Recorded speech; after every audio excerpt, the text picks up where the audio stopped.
Olá pessoal, tudo bem? Aqui é o professor Supermalva. Vamos aí para mais uma videoaula, mas antes de mais nada, vamos lá, se inscreve no canal, dá aquele like positivo, não custa nada, ajuda bastante o canal crescer e desenvolver, bem como nossos queridos colegas concurseiros conseguirem localizar com maior facilidade as videoaulas para auxiliar nos seus estudos também. Não custa nada e ajuda bastante. Então se inscreve no canal, dá aquele like positivo e vem contigo. E agora pessoal, nós vamos para a nossa terceira aula sobre o referencial curricular nacional para a educação infantil.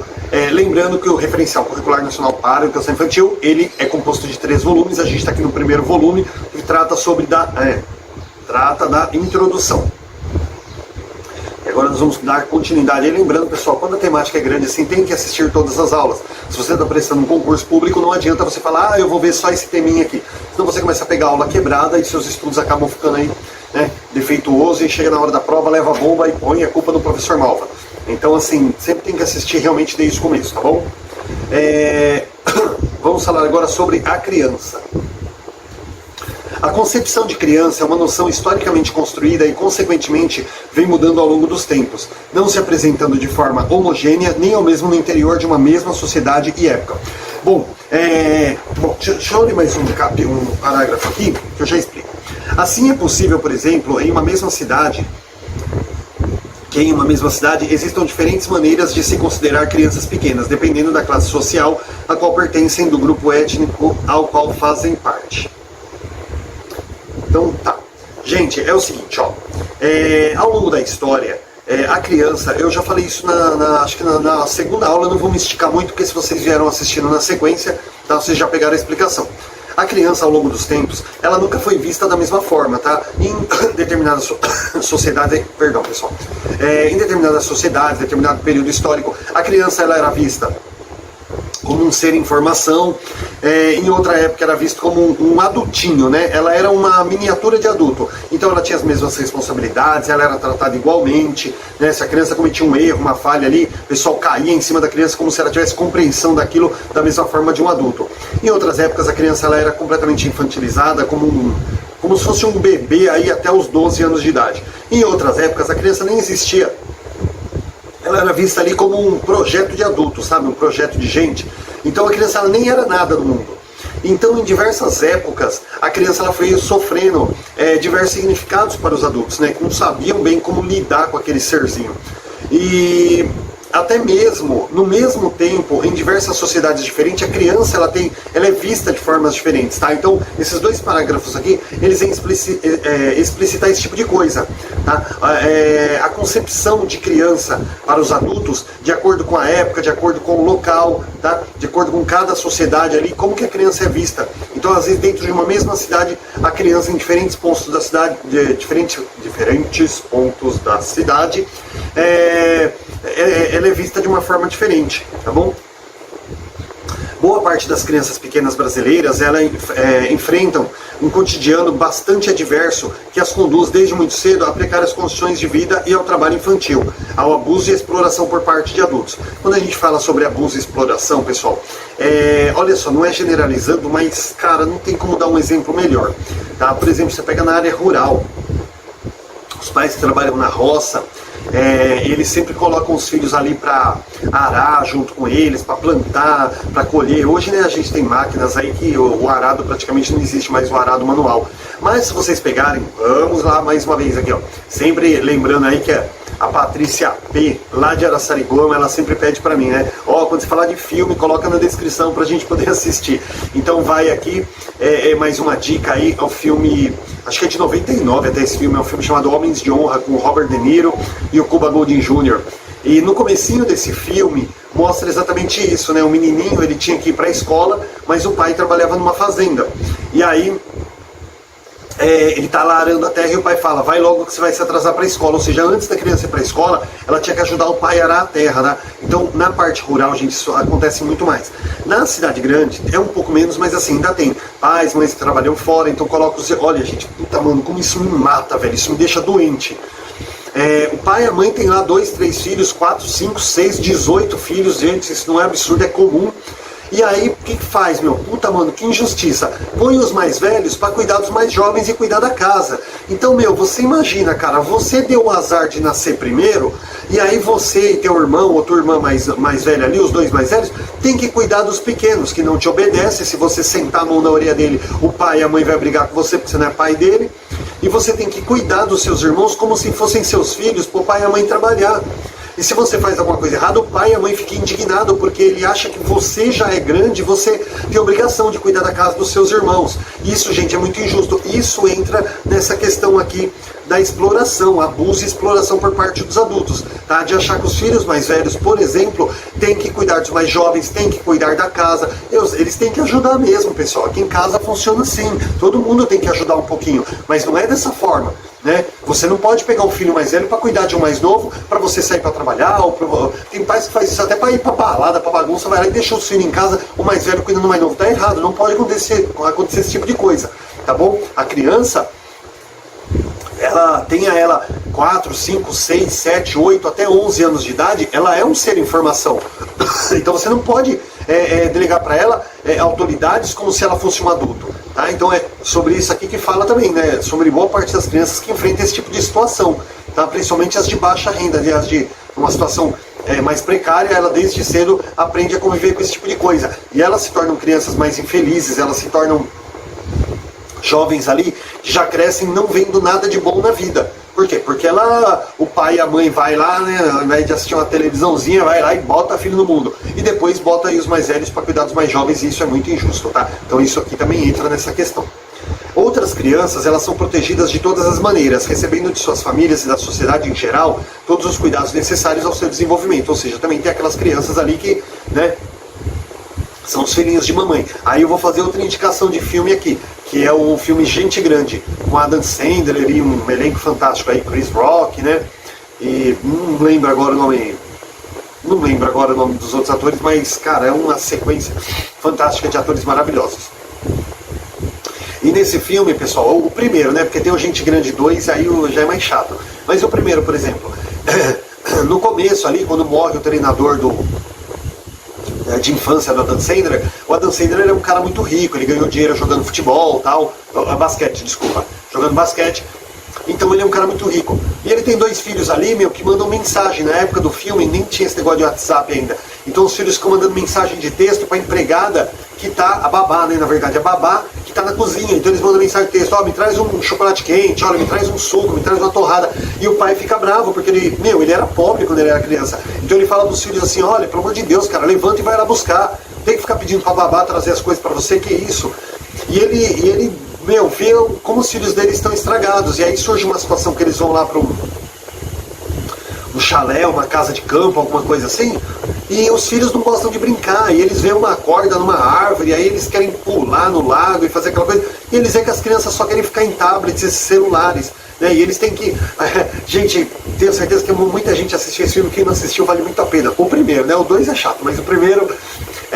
porque os homens já casados ali, eles têm que mostrar para os filhos como se divertir de verdade. Então, por isso que chama Gente Grande, porque os adultos vão resgatar aquelas brincadeiras de infância, eles vão voltar a ser criança ali no espírito, para poder mostrar isso aos filhos, né, o valor da verdadeira infância. E, gente, é muito legal. E essa segunda parte aqui, como na primeira parte que eu li, eu falei dessa questão das crianças que são exploradas, na segunda parte eu faço essa indicação do filme Gente Grande, porque realmente fala aqui sobre as outras crianças, né, que são crianças aí que são protegidas, tal, e acabam se tornando seres aí mimados, achando que o mundo deve um favor a eles, tá? Isso também é muito negativo.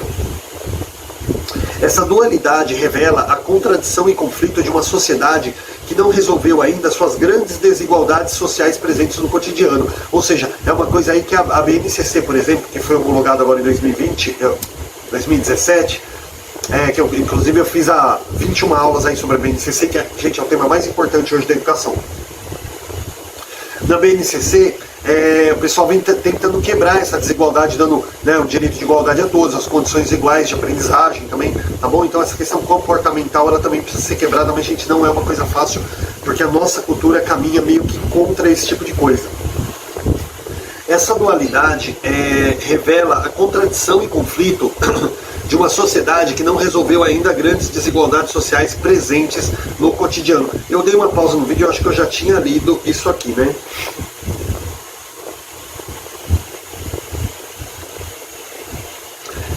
A criança, como todo ser humano, é um sujeito social e histórico e faz parte de uma organização familiar que está inserida em uma sociedade com uma determinada cultura em um determinado momento histórico, né? Então a criança, pessoal, assim como os adultos, ela também é um ser social e histórico, ou seja, é um ser que está ali para socializar com o mundo, para fazer a sua história, cria a sua própria história, traz a sua própria história ali, né? História não, né? E faz parte, pessoal, tanto da família, essa família também está inserida numa sociedade, essa sociedade está inserida numa determinada cultura, né? Um determinado momento histórico, e a criança também é um ser social e histórico inserido nesse mundo, tá? Então a criança, ela não é um ser ela é um ser em desenvolvimento, mas ela não é um ser assim, tipo um projeto de gente, tá? Ela já existe, ela já é uma pessoa. É profundamente marcada pelo meio social em que se desenvolve, mas também o marca. A criança tem na família biológica ou não um ponto de referência fundamental, apesar da multiplicidade de interações sociais que estabelecem outras instituições sociais. Então assim, a criança, ela como sendo um ser em formação, ela é marcada, pessoal, muito mais que o adulto, assim, por tudo que acontece ao entorno dela. Então, muitas coisas, assim, quando a criança aprende, quando ela é criança, ela carrega pro resto da vida. Por exemplo, vou dar um exemplo aqui para vocês darem um pouco de risada da minha cara. Quando eu era criança, eu tinha uma tia, que ela adorava fazer a gente besta. E, puta, só que ela falava as coisas e deixava a gente pensar que era verdade. Então ela falava assim que a gente não podia encostar em lagartixa, porque se encostasse em lagartixa, a lagartixa nunca mais desgrudava da pele da gente, só desgrudava quando a gente morria. Até hoje eu não encosto em lagartixa, mano. Então você vê, são besteiras assim que a pessoa fala, que pode tanto marcar a criança de forma positiva quanto de forma negativa. Então a gente tem que tomar cuidado com o que a gente passa para a criança, porque a gente pode realmente causar um trauma aí. Você vê, até hoje eu tenho medo de uma lagartixa grudar em mim e não largar mais. Gente, né? Então são coisas assim que, por conta aí de brincadeira até desnecessária de adulto, né? Então a criança, ela é profundamente marcada ali pelo meio social dela, mas ela também marca esse meio social, porque assim, você vê, a minha filha está com 12 anos e até hoje a gente lembra de coisas assim, de quando ela era menor, quando ela era bebê, né? As coisinhas, né? As pérolas que ela soltava ali, as besteirinhas que ela falava. E então assim, são coisas que vai marcando a vida da gente. A criança, por onde ela passa, ela marca pessoas, né? Positivamente, outras negativamente. Tem crianças aí que marcam a vida da gente de uma forma que a gente deixa até de convidar o amigo ou o parente para vir em casa por causa do filho. Mas também tem a forma positiva, né? Tem crianças que realmente passam assim, que ela deixa uma mensagem positiva, deixa uma energia positiva na vida da gente também. A criança, gente, por mais que ela tenha contato com diversos grupos sociais, é na família, seja a família biológica ou a família que cria, na família que a criança vai realmente ter um ponto de referência fundamental na sua vida, ou seja, assim, tipo, a cultura da minha família é a certa, a cultura da minha família é a que eu tenho que seguir, tá? Então o maior ponto referencial na vida da criança é a família. As crianças possuem uma natureza singular que as caracteriza como seres que sentem e pensam o mundo de um jeito próprio. Então assim, gente, o que quer dizer esse parágrafo aqui? É que a criança, quando você fala que ela tem uma natureza singular, ela é como se ela tivesse um mundo próprio dela, uma constituição própria, como se ela seguisse as próprias regras dela. A criança, ela vive num mundo de imaginação, um mundo de criatividade, um mundo de ludicidade muito grande ali, que não é permitido a praticamente todos os adultos não pertencerem a isso, né? O adulto, ele não tem essa capacidade imaginativa da criança, como ele já vive naquela realidade, ele dá de frente com uma realidade dura todos os dias, ele meio que ele deixa de sonhar com um mundo melhor, com coisas melhores, e a criança, ela tem muita facilidade com isso, porque quando ela não conhece as adversidades do mundo, tudo para ela é possível, né? Tudo na vida de uma criança é possível para ela. Então elas se caracterizam aí como seres, né, que sentem e pensam o mundo de uma forma própria, tá? De uma forma própria delas, que os adultos não conseguem compreender. Nas interações que estabelecem desde cedo com as pessoas que lhes são próximas, e com o meio que a circunda, as crianças revelam seu esforço para compreender o mundo em que vivem, as relações contraditórias que presenciam e, por meio das brincadeiras, explicitam as condições de vida a que estão submetidas e seus anseios e desejos. Tá? Então, assim, as crianças, elas tentam compreender o mundo a todo custo, tanto que elas para tudo elas têm que ter uma explicação, né? Esse aqui eu não vou colocar como indicação porque não dá nem para, né?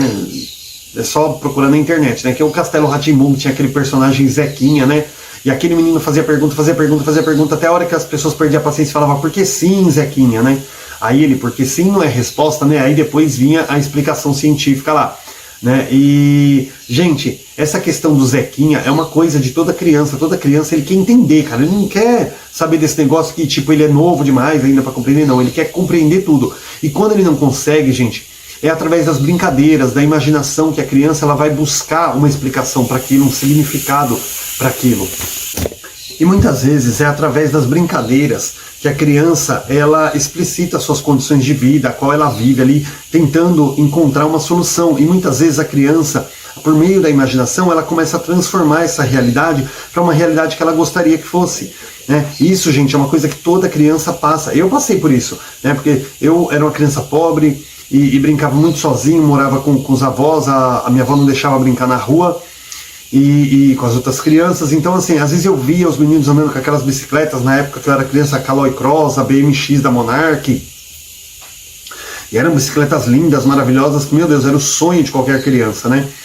E também tinha, eu ainda era garoto, eu devia ter uns 11 anos, 10, 11 anos, e tinha muito aquela moda das mobiletes na época.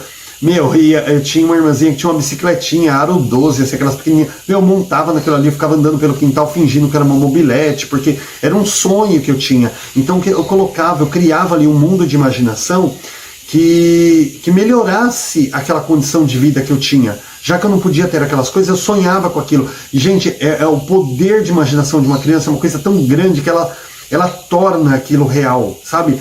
Quando você assiste um filme, um desenho assim, em que a criança está brincando, aquele desenho Fantástico Mundo de Bob, ele também explicita muito bem isso, porque muda o cenário todo e daqui a pouco o menino tá lá no meio da batalha, lutando e tal. Gente, tudo aquilo tá dentro da cabeça dele, da imaginação. Aí quando volta, assim, ele tá lá na sala da casa dele brincando.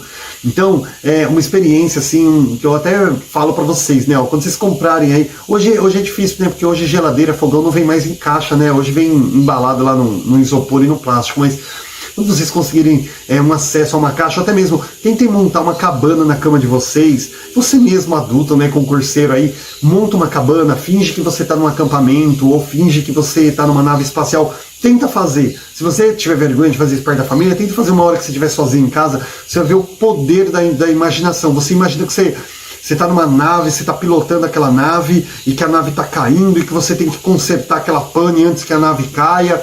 E, meu, tenta se imaginar como Tom Cruise no Top Gun. Você vai ver que logo você vai estar enxergando aquilo. E aí quando você voltar para a realidade, você vai ficar até constrangido. Você vai falar, meu Deus, na altura dessa da minha vida, eu consegui chegar a um nível desse de imaginação.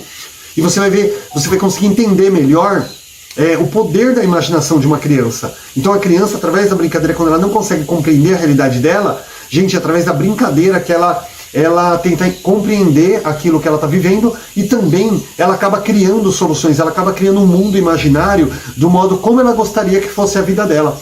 Tá? No processo de construção do conhecimento, as crianças se utilizam das mais diferentes linguagens e exercem a capacidade que possuem de terem ideias e hipóteses originais sobre aquilo que buscam desvendar. Tá? Então isso aqui eu meio que acabei de explicar, né? Ó, durante todo o processo ali de construção do conhecimento da criança, né, elas vão utilizando aí diversas linguagens que vão exercendo essa capacidade aí que as crianças possuem, né, da imaginação, de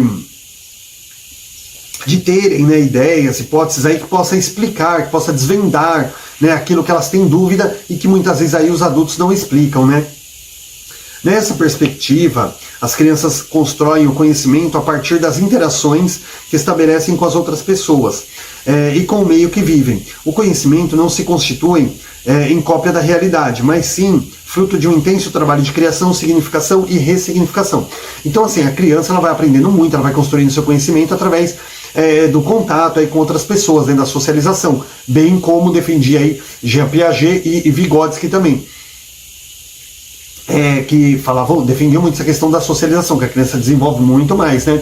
E, se eu não me engano, Piaget, que é tanto autor que tem hora que a gente confunde. Então, mas eu acho que foi Piaget, né, que defendia aquela ideia, que ele falava assim, que a criança aprende, não sei se foi Piaget ou Vygotsky, me perdoa, mas realmente eu tenho lido tantos autores agora no concurso, feito videoaulas, que, eu sei que um dos dois, ou Piaget, eu ia falar ou Jean ou Piaget, gente, esquece.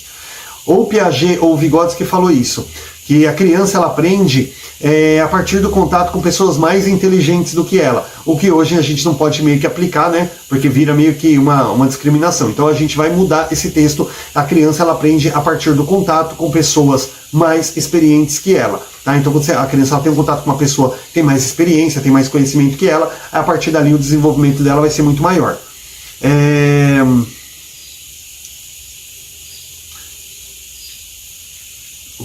Aqui, achei. O conhecimento não se constitui como cópia da realidade, mas sim um fruto de um intenso trabalho de criação, significação e ressignificação. Então, assim, a criança ela não copia a realidade a qual ela vive para adquirir conhecimento, pelo contrário, tá? Como ela usa muito a imaginação, a criança é a primeira a colocar em prática aquilo que a gente vai trabalhar na escola, referente à educação integral, tá? Que é o cidadão crítico, o cidadão consciente, tá? Por quê? Porque quando ela vê alguma coisa na vida dela, lá na casa dela, na rua dela, que ela acha que não está certo, através da imaginação, da brincadeira, ela busca criar um mundo alternativo. Onde ela consiga resolver aquele problema, ainda que por conta dela ser criança, ela não tem condições de resolver aquilo de forma física, mas na imaginação dela, ela cria um mundo onde aquele problema estava resolvido. Ou seja, a criança ela já começa a desenvolver esse senso crítico de cidadania, onde para ela, se uma coisa não está bom na sociedade, na realidade dela, ela precisa transformar aquilo, ela precisa mudar aquilo para melhorar, tá? Por isso que o conhecimento ele não é uma cópia da realidade, tá? Ele é um trabalho intenso aí de criação, de significação e ressignificação, porque a criança realmente ela não adquire conhecimento aceitando aquela realidade a qual ela está vivendo, mas ela buscando resolver problemas das quais ela acha ali que não está certo, tá? Situações que ela acha que não está certo, que pode melhorar, que pode ser diferente. Então a criança, através dessa criação, buscando significados e ressignificados aí sobre o mundo a qual ela vive, a partir daí que ela constrói o conhecimento. Compreender, conhecer e reconhecer o jeito particular das crianças serem e estudarem no mundo é o grande desafio da educação infantil e de seus profissionais. Então, gente, esse parágrafo aqui ele fala do seguinte, sobre o grande desafio da educação infantil e de seus profissionais. Por isso, pessoal, é que para trabalhar com criança você tem que ter um nível de sensibilidade muito grande. Eu, particularmente, modéstia à parte, me sinto honrado de poder dizer que eu tenho esse universo. Tá? Eu tenho isso dentro de mim, sabe? De compreender o universo infantil, compreender como a cabeça de uma criança funciona. Por isso que eu sempre falo, diploma de pedagogia não faz ninguém professor. Tá? Se você não gosta disso, gente, vaza. Vai procurar outra coisa para fazer, porque você vai perder tempo, tá? Então, quando você não compreende o universo infantil, por que eu trabalho com educação infantil aí já há 17 anos na prefeitura de Guarulhos, gente? Em educação infantil, eu trabalho com estágio 1, eu peguei a creche lá desde os 0 anos, cheguei a pegar todos os anos do ensino fundamental também, mas, gente, por que eu foco no infantil? Porque eu gosto de dançar, eu gosto de pular, eu gosto de rolar no chão, eu gosto de rolar em cima das mesas, fazer palhaçada para as crianças. E, no fundamental, isso é muito chato, por quê? Porque no fundamental você tem que pegar realmente a parte pesada ali da aprendizagem. E você não dá muito nem para brincar assim com eles, porque o fundamental, de 1º a 5º ano, as crianças já começam a ficar maiores, e tudo para eles é motivo de baderna. A criança pequena não, ela se diverte, mas ela se diverte de forma saudável. Os maiores, eles já vira baderna, vira bagunça, aí você perde o rumo da aula ali e você não consegue retomar. Então, assim, é muito difícil trabalhar dessa forma no fundamental. E eu sou um cara muito palhação, muito brincalhão, Então eu gosto do universo infantil por conta disso. Agora, tem professora, por exemplo, que pega o infantil e, meu Deus do céu, olha, que vontade de falar um palavrão aqui no videoaula e eu não posso. Gente, meus, que inferno, velho. Pega um estágio 1, estágio 2 e quer alfabetizar a criança, quer letrar a criança no estágio 1, quer letrar a criança no estágio 2, quer silabar a criança, sabe assim, Meu, pelo amor de Deus, cara, tem professor do estágio 2 aí que quer mandar a criança pro Enem no final do ano. Sabe? Pô, vai pegar fundamental, cara. O fundamental é necessário você ter professor assim que gosta de alfabetização e letramento. Agora, educação infantil, pô, velho, você não gosta de dançar, você não gosta de correr. Meu, eu jogo até bola com os alunos na quadra da escola, sabe? Eu corro com eles de pega-pega, de esconde-esconde, de lobo mal. Quando eu tô lá no parque, tem aquelas casas de plástico, né? As crianças fazem tipo um clubinho. Eu brinco de lobo mal com as crianças. Pô, se você não gosta disso, meu, você não pode pegar infantil, cara. Entende? Meu, tem pessoas que entram na escola, que entram na educação aí, que só fazem estrago. Por quê? Porque a pessoa não gosta daquilo, ela não tem perfil. Teve épocas, gente, que eu detestei meu trabalho também. Eu não suportava, mas tá muito chato. Porque a LDB, infelizmente, pessoal, ela mais atrapalha a nossa vida do que ajuda, né? Porque é como se fosse a LDB, ela é meio que ela é o STF da educação, sabe? Tá ali para ajudar, mas só atrapalha. Tipo, sabe, tira todo o senso disciplinar, pai e mãe pode fazer o que quiser, a criança pode entrar a hora que quer na escola, pode sair a hora que quer. Tipo, a escola vira ali uma terra de ninguém, sabe? E a LDB permite esse tipo de coisa. Ela não permite uma correção, ela não permite nada. Então ela mais atrapalha do que ajuda a gente. Então teve uma época, meu, que olha, cara, eu tentei fugir da educação, tudo que era jeito. Não queria mais. E aí eu tive que me redescobrir na educação, ver que realmente era minha vocação e tudo, e procurar trabalhar da melhor forma possível. Então, meu, se você não gosta de trabalhar com crianças, se você não gosta de correr, olha, você pode até dar aula fundamental, mas infantil, você tem que gostar de correr, você tem que gostar de pular, tem que gostar de contar história, tem que gostar de cantar musiquinha, tem que gostar de fazer careta. Meu, cara, você tem que ser uma criança adulta. Se você não tem esse perfil, meu amigo, não pegue, sabe, minha querida? Não pegue uma educação infantil, porque você não vai conseguir fazer um trabalho, você vai fazer um trabalho porcaria, você vai se estressar, as crianças não vão aprender nada, tá? Não vai com lousa e caderno para uma educação infantil que, pô, você tá na contramão do que tem que ser, tá? Então, para compreender, olha aqui, eu vou ler de novo, ó. Compreender, conhecer e reconhecer o jeito particular das crianças, para você conhecer uma criança, conhecer o mundo dela, tá? Isso aí, ó, consiste aí num grande desafio da educação infantil. Para você conhecer o mundo de uma criança, como a mente dela funciona, você tem que ser igual a ela.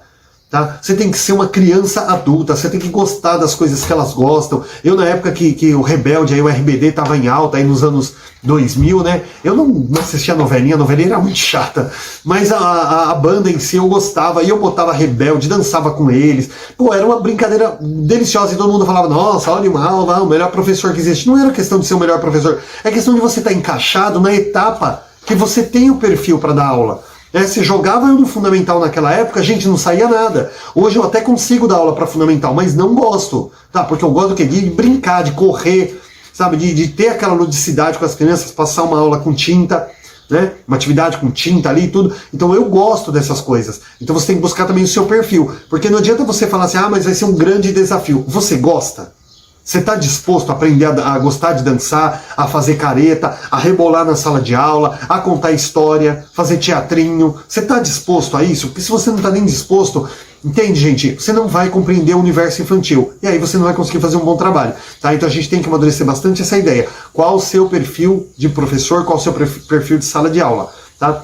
Para finalizar, pessoal, embora os conhecimentos derivados da psicologia, antropologia, sociologia, medicina possam ser de grande valia para desvelar o universo infantil, apontando algumas características comuns de ser das crianças, elas permanecem únicas em suas individualidades e diferenças. Ou seja, embora várias ciências aí tenham trabalhado, se dedicado aí em desvelar esse mistério da mente humana infantil aí tudo, gente, só a criança consegue explicar o que acontece no mundo dela, na cabeça dela. E só um adulto que ainda seja criança dentro de si, consegue ter essa compreensão. Então nem toda a ciência do mundo vai conseguir realmente explicar essa unicidade das crianças, assim, sabe? Essa coisa particular dela, esse mundo particular delas. Por isso que eu coloquei aqui, tá? Isso é uma coisa bem legal pra gente refletir. O formato de professor que você quer ser, tá bom? Porque assim, gente, isso reflete muito da educação. Tá? Tá? Muitos dos problemas que nós temos na educação não é nas costas do professor que eu estou jogando, mas muitos dos problemas que nós temos são professores em faixas, dando aula para faixas etárias diferentes daquilo que é o perfil dele. O professor quer insistir numa coisa que não é o perfil dele, e aí ele acaba realmente mais atrapalhando do que ajudando. E é por isso que muitas vezes o professor se estressa, a educação não caminha como deveria, por conta do professor não olhar o seu verdadeiro perfil de sala de aula e ficar insistindo às vezes numa coisa que, se ele pegasse um outro perfil ali, ele deslanchava. Tá? Então fica a dica aí, pessoal, vamos refletir aí qual realmente é o seu perfil de aula, se é mesa, lousa, cadeira, se é brincar com as crianças, para você já ir descobrindo aí qual a sua etapa preferida para trabalhar, de modo aí que você faça um excelente trabalho e as crianças também saiam ganhando aí no seu aprendizado. Pessoal, nós vamos entrar agora no tema educar, mas claro que isso vai ser na próxima videoaula, então desejo a vocês aí bons estudos e não se esquece de se inscrever no canal e dar aquela curtida legal lá, bacana, e nos vemos aí na próxima aula, tá bom?